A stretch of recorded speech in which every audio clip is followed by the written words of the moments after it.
My pleasure to be here, and I recognize this gathering, although I've never been to anything Humanity Plus before, because it's very clear to me that it's yet another human utopian effort. And as a utopian science fiction writer, I feel that we are at least fellow travelers. I want to talk about that, and as far as I can tell, and basically make a commentary from as an outsider to this particular movement, which I would regard as a kind of utopian technological futurist movement. And I must say that ignorant as I was, I've been really reassured to see the talks that came before mine, James's and David's and David Brin's, because it helps to orient me to what is really going on rather than just my previous impression, which was so fragmentary. And what I like about what I've learned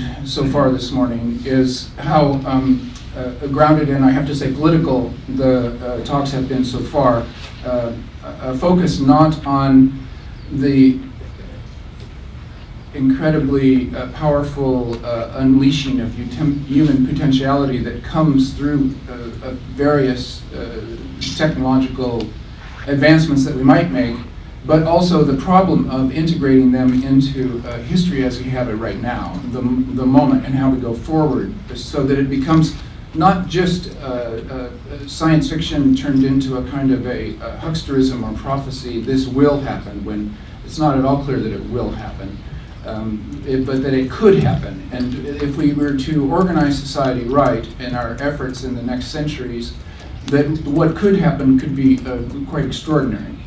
So this emphasis on technology that I sense from this movement is both good and bad. The good part of it is that it necessarily includes an emphasis on science. And this is profoundly a reassuring and good thing, because really science is the method that we have invented as a culture to alleviate human suffering to the extent possible, and also to gain a little bit more control over our natural environment, to make life not only more comfortable, but also get to that moment of self-actualization. And I think it's really important, maybe I should bring it up now, this Abraham Maslow's definition of the hierarchy of needs, that you need a material basis of prosperity before you can get to the next steps of self-actualization.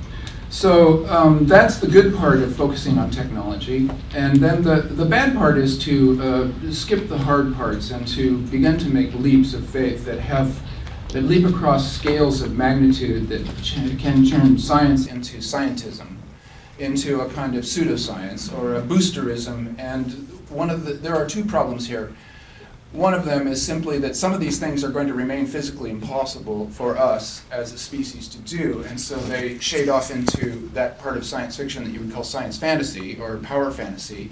Very common thing for science fiction in general, which is often a literature of the young and ambitious and hopeful. But also, it can be, the other danger is that we forget that it has to be a total social project, that it's integrated with everything else that we do on the planet, including surviving on it. So once again, the hierarchy of needs and desires comes into play here, and until we've managed to satisfy the material needs of the species and the long-term sustainability on this planet, we can't do all of the greater things that might then come after.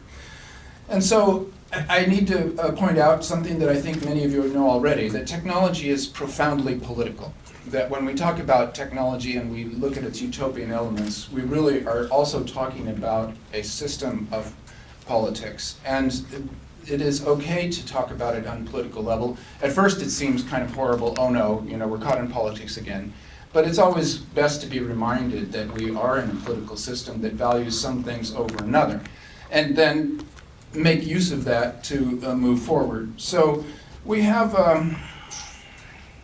this definition of technology then needs to broaden, so that technology is really a name for how we manipulate the environment, and there's software as well as hardware. So it isn't just machinery, it's also social systems. So that language, for instance, is a technology, and law is a technology, and laws determine our economic systems. And so therefore also justice is a technology. So there's a technology called justice where everybody on the planet gets an equal share of the fruits of human effort. Now, it's true what Bill Gibbs said metaphorically. The future is already here, it's just not evenly distributed. But what's really true is that justice is already here, but it is not evenly distributed on the planet. And so the Humanity Plus movement can, if it doesn't acknowledge this and say from the start and as part of every context of every talk that this has to be for everybody on the planet, it becomes detached and can look like what I saw very often in my Mars years. The Mars Project looks like an effort to detach and escape from humanity's problems by starting a new culture that does better.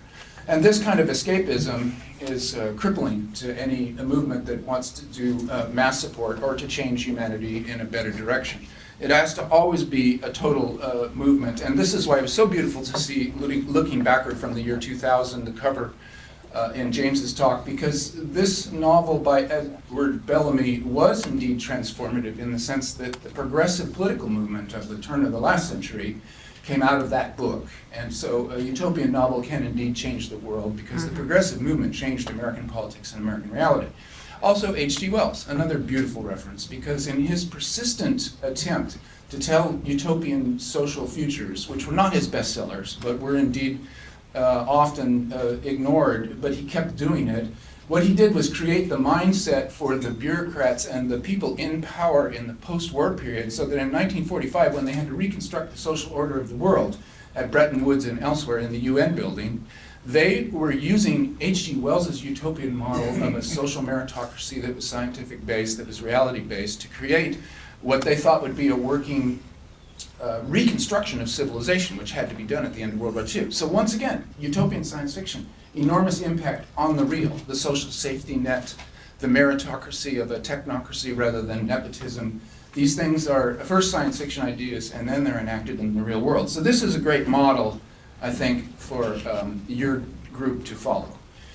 And so, that being the case, I want to register my discomfort and dislike of these various terms where humanism is turned into transhumanism or posthumanism or humanity plus. And the reason I don't like it is that there's a couple of ways this cuts.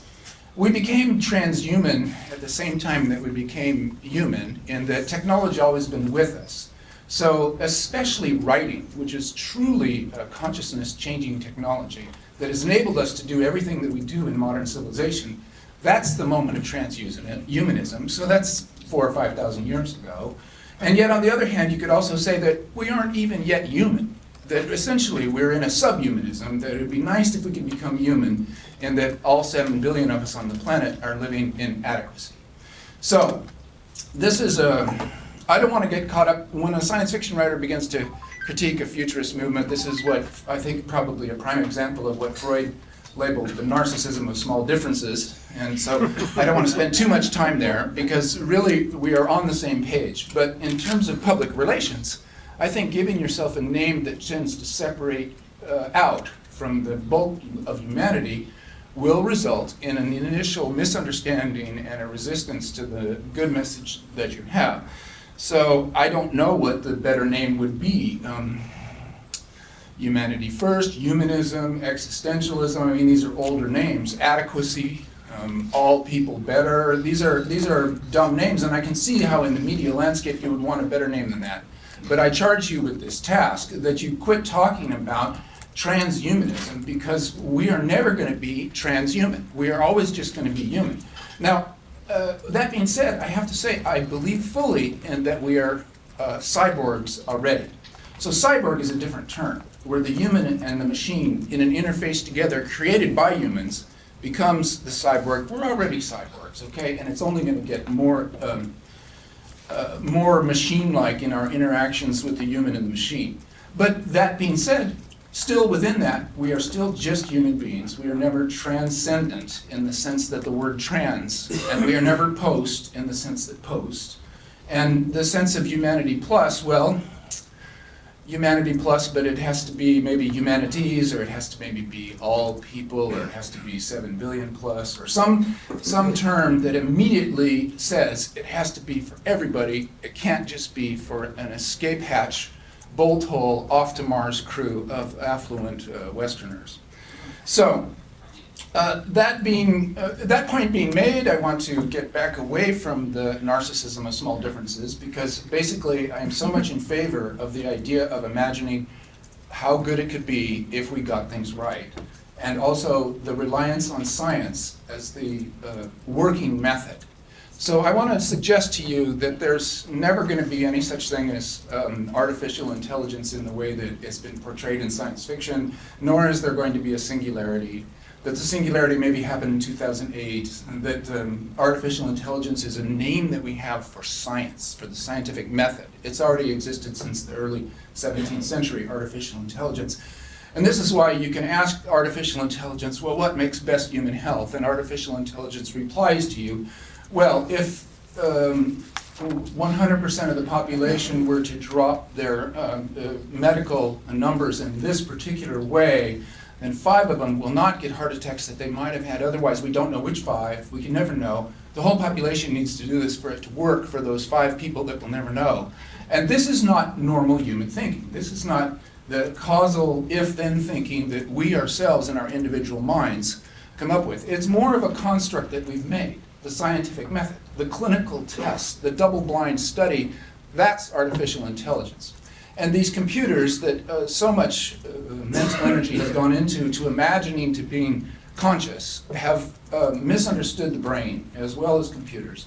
Because essentially the brain, although we are understanding it better and better, we are understanding it either when it's dead and we've autopsied it, or we understand it when it's alive by indirect means of seeing where blood flow goes, to seeing where electrical activity is happening. And these are magnitudes larger activities than what is really happening to create consciousness. And we can reduce that so that maybe it's only 5 magnitudes smaller where things are happening rather than 8 magnitudes smaller. But we can never get down to the grain of living human thought. And when we don't know how consciousness works in the brain, we can't model it, we can't reproduce it, especially with something as simple as binary computers. So we will have tremendously fast computers, and we already do. We have peculiar, strange activities going on, but the idea that they are going to coalesce, or as David, one of his scenarios, which is a very interesting scenario, of course, that the computers will develop sentience and therefore will, consciousness, intention. All of this is to misunderstand the situation. The intention, the will, is always in us, in our hands, collectively and socially. The tools are going to get more and more complicated. The tools will even get to the point where nobody understands them in full. For instance, the global financial fast trading system. The crash of 2008 that nobody really fully understands. Maybe that was the singularity. Maybe that was the moment when something that nobody created and nobody understood, nevertheless, is running the economic system that controls everybody's lives on the planet. Well, it's a good metaphor. It's actually interesting for a way to go forward and to perhaps investigate how can we take better control of our systems. But it's still systems analysis done by humans and with some machine aid. So I guess what I would say is that your movement, Humanity Plus, is like an advocacy for science. Already that's great. And it's an advocacy to science, because scientists need to know what to work on. And so this is where the visionary aspect of people saying, well, we want this. We want longevity. This is the most obvious and main placed focus, which is why I think, along with everybody here, is going to be really interested to hear Aubrey de Grey talk later today. Longevity is an interesting thing to explore, and that's really what medicine has been doing all along. So this is advocacy to the medical and to the scientific community. Please work harder on this. Please work less on military developments. So it becomes a kind of a peace effort and an advocacy for the life sciences as being the most important sciences, where we can make enormous gains in human goodness and maybe do it for everybody on the planet. So I would say this is the the truly best part, the advocacy for science and the advocacy to science for a particular line of research and development. And thank you.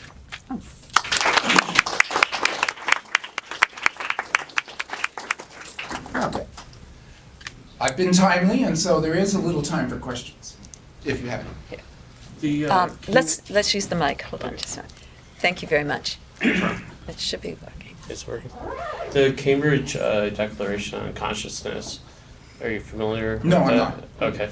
It stated that in animals, there can be, consciousness can emerge from different types of neural patterns. So in that case, what we call multiple realizability, it might actually be true. So we might actually have the internet or a computer become conscious. I mean, what are your thoughts on that? Like, do you think that consciousness is hardwired into the universe, or is it an emergent property of the universe? Well, I speak instinctively, really, here as an English major and not an expert on these matters, but I have been reading about them. And my impression is that consciousness is an emergent property from a complex system that evolved, and that it evolved from pre-conscious, but then these words are a little fuzzy, and that's where you can do literary analysis and begin to realize that you can give something useful to the conversation.